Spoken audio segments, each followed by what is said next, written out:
Olá pessoal, Minas Rural está no ar e em tempos de calor escaldante, queimadas recorrentes, a gente fala de conservação de água. Você vai ver uma reportagem gravada em Medeiros, o município onde nasce verdadeiramente o Rio São Francisco, e toda a mobilização para preservar essa nascente. Tem ainda um documentário técnico sobre práticas e tecnologias para a conservação e melhoria da oferta de água, o que envolve, por exemplo, conservar a vegetação para proteger o solo. Vamos falar também sobre controle de pragas e adubação na bananicultura. E tem receita de bom bocado de fubá. Ó, tá de dar água na boca.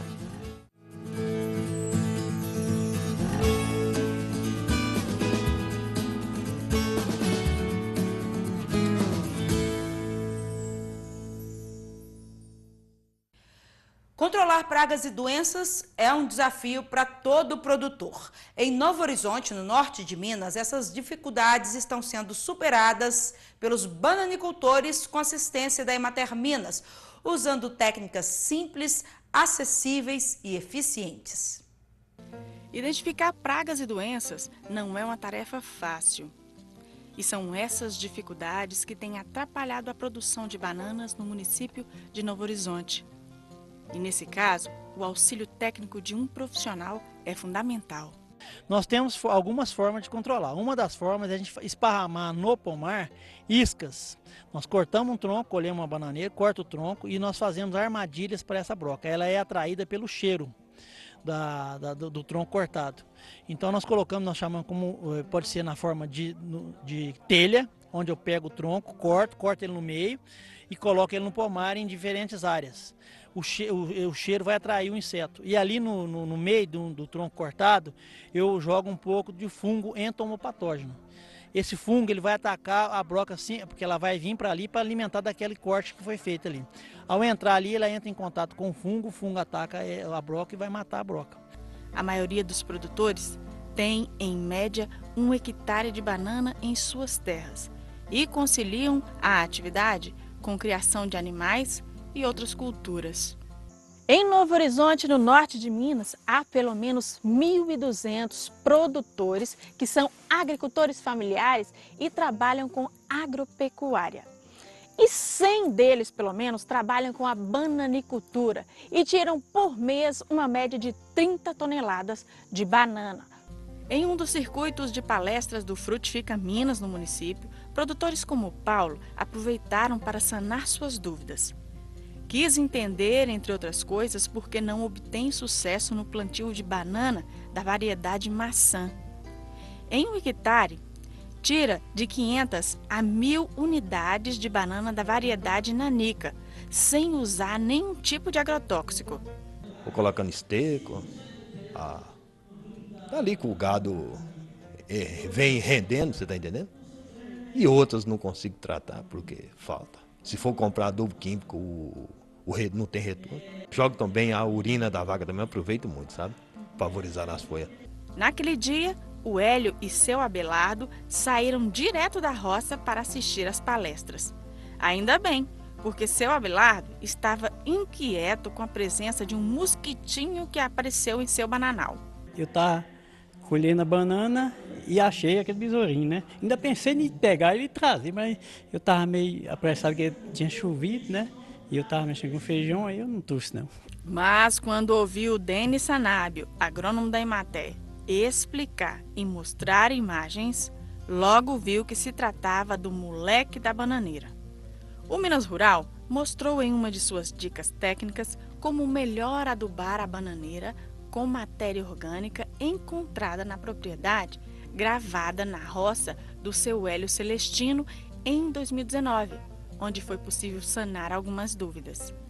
Ele tem meio hectare de banana prata e muita coisa para resolver. Felizmente, aprendeu a melhor manejar sua plantação. Aprendeu direitinho? Aprendi sim. E como é que você fazia antes? Eu fazia diferente, né? Eu cortava as bananeiras, pegava o resto de palha e jogava fora. Não sabia se servia para organizar a terra.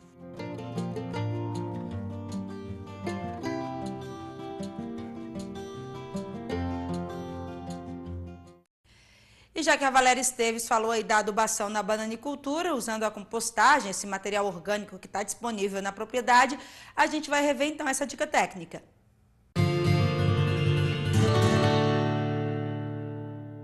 Em Novo Horizonte, no norte de Minas, há pelo menos 1.200 produtores que são agricultores familiares e trabalham com agropecuária. E 100 deles, pelo menos, trabalham com a bananicultura e tiram por mês uma média de 30 toneladas de banana. Pois é, hoje a gente vai gravar uma dica técnica sobre adubação orgânica, com o que o produtor tem aqui na sua própria propriedade. Hoje a gente está aqui na propriedade do seu Hélio, onde o técnico da Emater, o Adenilson, vai ensinar a potencializar essa adubação. O seu Hélio não está fazendo errado não, viu pessoal? Mas ele pode melhorar essa adubação. Você vai conferir aí de casa. Adenilson, e para nossa surpresa, a gente encontra aqui no pomar do seu Hélio Celestino o quê? Banana consorciado com café, olha que beleza. Bacana, né? Parabéns ao seu Hélio aí, né, pelo consórcio da atividade da bananicultura com a cafeicultura. Mais dinheiro no bolso do seu Hélio, né? Que bom, viva! Mas qual é a nossa dica técnica? Nós vamos trabalhar hoje a ciclagem de nutrientes, ensinar seu Hélio a fazer uma compostagem para melhorar a estrutura física e química do solo dele. Vamos salientar que ele já fazia uma adubação que estava correta, não é isso? Corretamente. O que a gente vai tentar na nossa dica técnica de hoje é mostrar o quanto de comida nós vamos dar para a planta. Uma vez que estava fazendo uma dica técnica e a quantidade de comida para a planta era pouca. Nós vamos tentar aumentar isso no aproveitamento do material que ele tem dentro da propriedade para fazer essa ciclagem e fazer, na verdade, a sua compostagem, o seu adubo orgânico. Para fazermos a compostagem, nós precisamos aproveitar os materiais disponíveis que tem aqui na propriedade do seu Hélio. Portanto, nós vamos aproveitar a palhada verde e o esterco que ele tem aqui na propriedade. Como que a gente faz essa mistura? Na verdade, a compostagem é uma mistura onde a gente vai colocar 3 partes de material verde picado com uma parte de esterco, que é o material que ele tem aqui na propriedade. Durante a compostagem feita, é interessante a gente vir molhando, porque o teor dessa umidade tem que estar em torno de 50%. Nesse momento nós estamos colocando, né, a palha de bananeira acima da compostagem para evitar a solaração direta no processo de fermentação do composto, uma vez que o composto está sendo feito a céu aberto. Uma vez a pilha de composto estando pronta, a gente vai utilizar ela num intervalo de 75 a 90 dias, dependendo do tipo de material que foi utilizado para fazer essa compostagem. Lembrando que toda essa recomendação de quantidade, ela vai vir advindo da análise de solo. O produtor tem que fazer a análise de solo para entender a estrutura química e física do seu solo. Qualquer dúvida, procure o técnico do seu município para te dar as orientações técnicas. Vamos para um rápido intervalo agora, mas fica aqui comigo porque no próximo bloco vamos rever um documentário técnico sobre práticas e técnicas para conservação e melhoria da oferta de água nas propriedades e nas regiões. Medidas que são cada vez mais essenciais nesse cenário de restrição hídrica e calor escaldante. É num minutinho.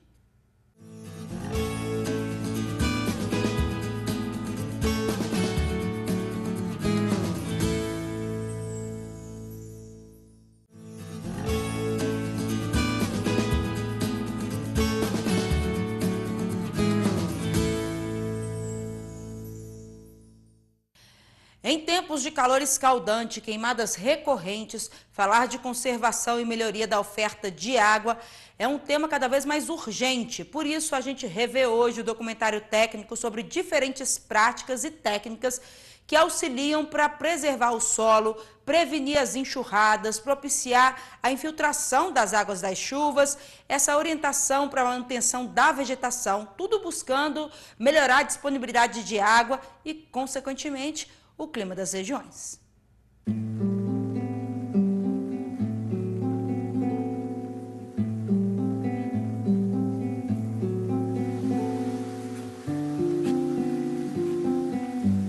A água é uma coisa que faz parte da nossa vida, todos os sentidos, mas infelizmente nós estamos vivendo uma crise hídrica sem precedentes, de uma forma generalizada, coisa que antigamente acontecia, por exemplo, na região nordeste, né, brasileira. Isso aconteceu na região sudeste, que é uma região bem servida de rios, de corpos d'água, né, com chuvas mais ou menos regulares. Mas dois problemas aconteceram nos últimos anos. Um deles é um problema climático, é um problema relacionado mesmo com o clima, né?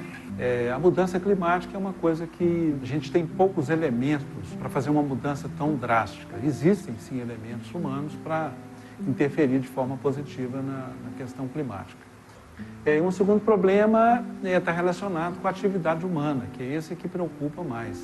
Ao impermeabilizar o solo, né, asfalto, concreto, abertura de estradas, construção de cidades, e no meio rural, por exemplo, a falta de cobertura vegetal, o pisoteio e a compactação do solo, e desmatamento no meio rural, queimadas principalmente, tudo isso impermeabiliza o solo, dificultando a infiltração da água no terreno. O solo, então, estando desprotegido, vem a consequência que é o escoamento da água e a enxurrada. Esse efeito, né, da atividade humana, somado com a questão das mudanças climáticas, trouxe para nós, então, uma insegurança hídrica, né, que a gente está vivendo, então, nos últimos anos. Na vegetação natural, o solo é coberto de vegetação, quer seja nativa, no caso do ambiente natural, quer seja vegetação exótica, no caso da agricultura. Milho, capim, pastagem, café, seja que tipo de cobertura vegetal, o ideal é que esse solo esteja o mais coberto possível. Essa é uma maneira interessante, boa, da gente proteger o solo e favorecer a infiltração da água. Existem práticas edáficas, que são práticas de manejo do solo, por exemplo, fazer a aração e a gradagem, o preparo do solo em nível, usar matéria orgânica, compostagem, uma série de técnicas que você melhora as condições do solo para que ela aumente a infiltração e o armazenamento de água. Mas existem também um grupo que são chamadas práticas mecânicas, que através então de máquinas e equipamentos são feitas práticas de conservação do solo, e as principais práticas que são conhecidas e são demonstráveis são as bacias de captação de enxurradas ou de águas pluviais e os terraços ou terraceamento, que controla o escoamento da água superficial, as enxurradas, armazena essa água nesses ambientes, a bacia ou o terraço, e essa água lentamente vai infiltrando, corroborando com o abastecimento do lençol freático, com as nascentes e os cursos d'água. Essa área aqui recebeu a obra de terraceamento do projeto de revitalização do Rio São Francisco, e esse terraceamento normalmente é feito em áreas mais planas, né, onde é possível fazer esses camalhões que seguram a água da chuva. Essa água vai infiltrar no solo, né, e depois, logo abaixo, vai surgir nas nascentes ou nas laterais dos córregos. Daí a importância, né, de proteger as nascentes e proteger também as matas ciliares, né, que estão em volta dos córregos, porque ao longo de todo o córrego há novas surgências. E toda essa água que vai nascer ali embaixo, ela tem que antes infiltrar no solo. E para que ela infiltre, principalmente em áreas de lavoura, em área de pastagem, uma das formas que existem é o terraceamento. No caso aqui dá para ver que está com bastante água acumulada, mas daqui a 1 ou 2 dias essa água vai sumir, vai infiltrar e vai descer ao longo do subsolo e vai nascer nas nascentes ali embaixo.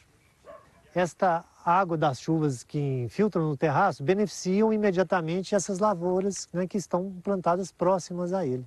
O solo ali em volta do terraço vai ficar mais úmido, vai beneficiar a cultura que está ali plantada.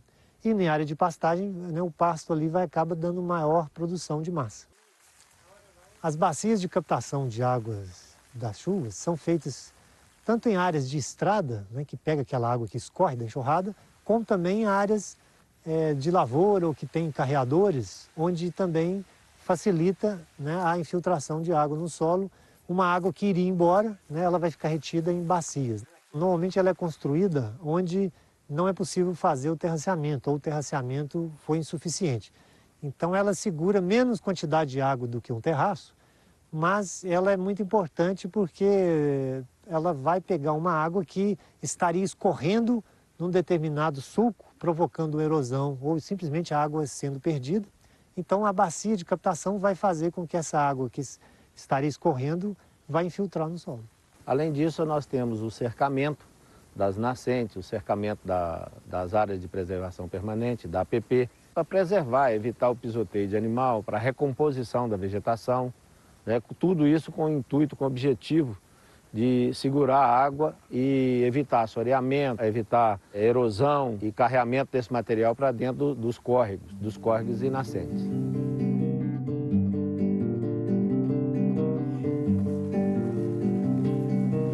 Hoje é muito importante você fazer a cultura com um sistema de cobertura vegetal para ajudar a conter a água, segurar a água no solo. Aqui nós estamos vendo essa área de milho aqui, ó, que não tem cobertura vegetal. Você está vendo que a erosão está fazendo o carreamento do sedimento, está levando a fertilidade do solo toda para baixo. A cobertura vegetal, ela retém toda a umidade, retém a água e retém também os nutrientes do solo. As estradas, elas constituem hoje um problema muito sério na questão da água. A estrada rural, ela tem um problema particular. Elas são feitas no nível do terreno. Todo ano passa a máquina ali, tira um pouco de terra, a própria enxurrada vai levando aquela terra. Então a estrada que antes era no nível, ela vai se tornando uma coisa encaixada, num canal. Então a água não tem onde escapar aqui. A água da chuva cai aqui dentro, corre e vai então criando volume, criando maior velocidade, maior intensidade, causando mais problemas. O que se deve fazer é trabalhar com a implantação de técnicas de conservação ou adequação ambiental de estradas vicinais. Essa estrada tem que ser abaulada de forma que você tenha a drenagem conduzida propositadamente para um dos lados ou para os dois lados, e essa drenagem então é conduzida para essas bacias de captação ou terraços que funcionam como um ambiente que capta essa água de enxurrada, armazena e faz ela infiltrar. Existem estudos que mostram que 60% da turbidez e do assoreamento dos rios são causados por estradas vicinais ou estradas rurais. Então é um ponto que se tem que ter muito cuidado quando a gente fala de segurança hídrica ou de manejo de água. Ela tem hoje uma importância ambiental muito significativa. E é nesse ponto que a gente, então, faz esse trabalho.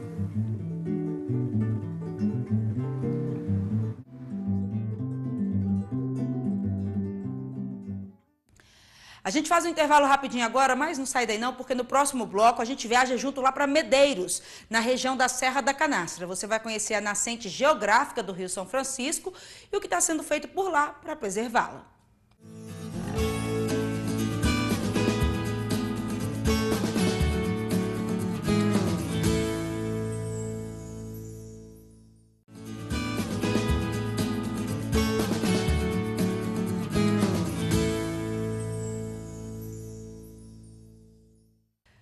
Olha, por muito tempo se acreditou que o Rio São Francisco nascia no Parque Nacional da Serra da Canastra, mas pesquisas comprovaram que ele nasce mesmo no Rio Samburá, no município de Medeiros, que é vizinho da Serra da Canastra. O local ficou conhecido como a nascente geográfica do Velho Chico e foi preciso receber cuidados especiais para garantir que as águas brotem com vigor e tranquilidade. E por isso uma série de medidas estão sendo tomadas com a liderança da Emater, como as que vimos aí no documentário técnico no bloco anterior. A equipe do Minas Rural visitou esse local, as obras, antes mesmo da pandemia.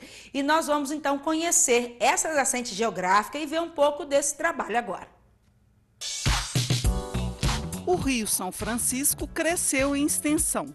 O que determinou o aumento de 49 quilômetros foi a descoberta da nova nascente. Por quase 2 séculos, a nascente tida como principal sempre esteve dentro do Parque Nacional da Serra da Canastra. Agora, isso mudou. A nascente geográfica do Rio São Francisco fica no Rio Samburá, que nasce no município mineiro de Medeiros, vizinho à Serra da Canastra. Essa descoberta fez aumentar a mobilização de ambientalistas porque a nascente está sem proteção, exposta ao desmatamento e à ação de pecuaristas, agricultores e mineradores. Diante disso, o governo incluiu o município de Medeiros dentro do projeto de revitalização e preservação da Bacia do São Francisco. O orçamento destinado à região é de R$ 655 mil e inclui a construção de 360 barraginhas e a recuperação de 8 quilômetros de estradas que já foram finalizadas. E agora serão iniciadas as obras de proteção de nascentes. O objetivo desse projeto é aumentar a água do Rio São Francisco, né, que é através da revitalização. O único lugar, entre aspas, que se possa produzir água é aqui no Alto São Francisco, né, que aqui estão os maiores afluentes dele. E quando foram fazer a transposição, não havia muita água no São Francisco. Com isso, o governo sensibilizou e está fazendo esse projeto. Então são feitas bacias de contenção de chorradas, como essa, curvas de nível e adequação de estradas vicinais. O que é isso? Você fazer que as estradas sejam ecologicamente corretas, aumentando assim a captação de água. A nova nascente foi reconhecida a partir de estudos técnicos da Codevasf, Companhia de Desenvolvimento dos Vales do São Francisco e do Parnaíba. Em 2002, novas pesquisas foram feitas nas nascentes dos rios, usando levantamentos técnicos no local e equipamentos de geoprocessamento. Além da mobilização, depois nós fizemos o georreferenciamento de cada barraginha que foram feitas, né, que está sendo feita ainda. Foram locadas 360 barraginhas aqui no município de Medeiros. Então, além da locação, juntamente também com o produtor rural, porque ele também sabe onde que corre mais enxurrada, onde que tem mais princípio de erosão. Então, a função da barraginha também é isso, é ajudar na contenção de erosão, né, do escorrimento das águas. Depois da barraginha pronta, a Emater também tem a função do quê? De ir lá e fazer uma conferência. Fazer se a barraginha está dentro dos padrões pré-estabelecidos, né, que foi firmado com a empresa que está fazendo, a conferência de cada barraginha para ver se está tudo dentro do padrão. O projeto de recuperação de nascentes do Rio São Francisco beneficia direta ou indiretamente no mínimo 150 produtores que residem na comunidade. Um dos benefícios decorrentes das obras de preservação das nascentes é o aumento da quantidade de água disponível para eles. O aumento do volume de água do Rio São Francisco, além de beneficiar a fauna e a flora nas suas margens, diminui as erosões e vossorocas, o assoreamento dos rios e, quem sabe, até servirá como estímulo ao turismo na região. A recuperação dessas estradas vai favorecer o quê? O transporte, o escoamento da produção agrícola aqui do município, que é bem expressiva, e nesse caso vai ajudar o transporte, não só o transporte da própria produção, mas também dos produtores rurais, né? Para procurar ir na cidade, ir no supermercado, numa farmácia, no hospital, isso vai beneficiar o produtor rural também, a sua família. A região aqui do Pau Queimado, de um certo tempo para cá, desenvolveu e cresceu muito, né? Muito eucalipto, muita plantação de soja, muita laranja. Então a estrada vai servir para isso aí, para escoar essa produção, né? E os produtores aqui estão muito satisfeitos com essa abertura aqui, que foi 8 km de estrada de cascalho muito bem feita.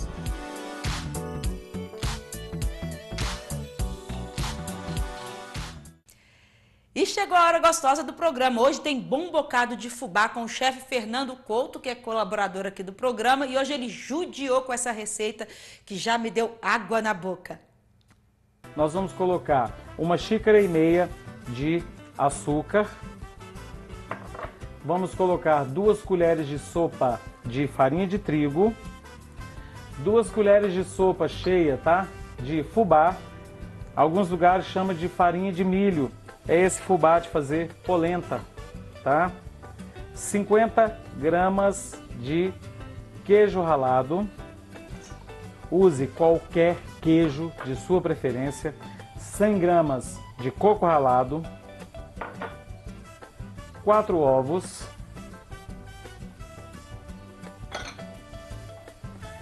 200 ml de leite de coco.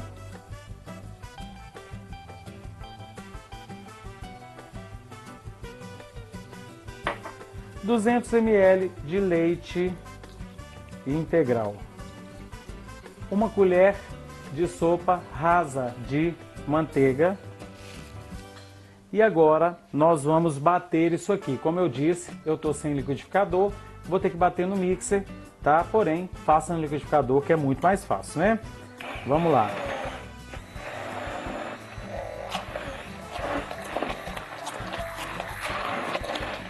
Fica uma massa assim, crespinha, tá? Aí agora a gente acrescenta 1 colher de sopa de fermento em pó para bolo, bate mais um pouquinho, só para isso misturar na massa.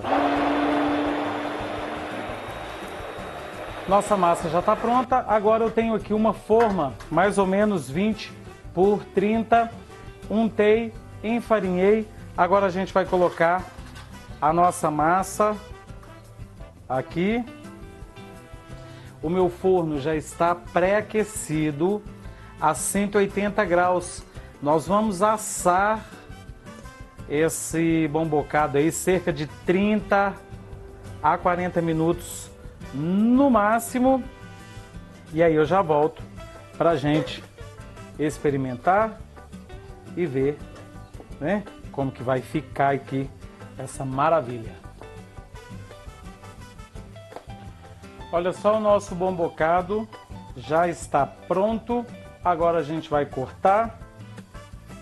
Deixei esfriar um pouco. Essa forma aqui é um pouco grande, então ele não ficou alto. Você pode usar uma forma menor ou você pode usar também forminhas individuais, tá? Vamos ver como que ficou. Há receitas que você pode polvilhar açúcar e canela no final, ou só açúcar de confeiteiro ou açúcar refinado. Porém aqui não gosto muito, senão fica muito doce a receita. Mas em casa, fique à vontade.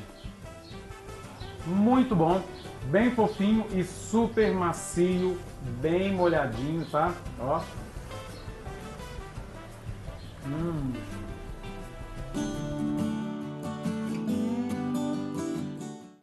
O Minas Rural está acabando, mas a gente se encontra a semana inteirinha pelo site www.emater.mg.gov.br e pelas redes sociais da Emater. Estamos no Facebook, no Instagram, no Spotify, com podcast Estação Rural e também lá pelo YouTube, no canal do Minas Rural. É só nos procurar, se gostar, se inscreve lá no nosso canal e deixa um comentário para a gente saber o que você está achando. Tchau!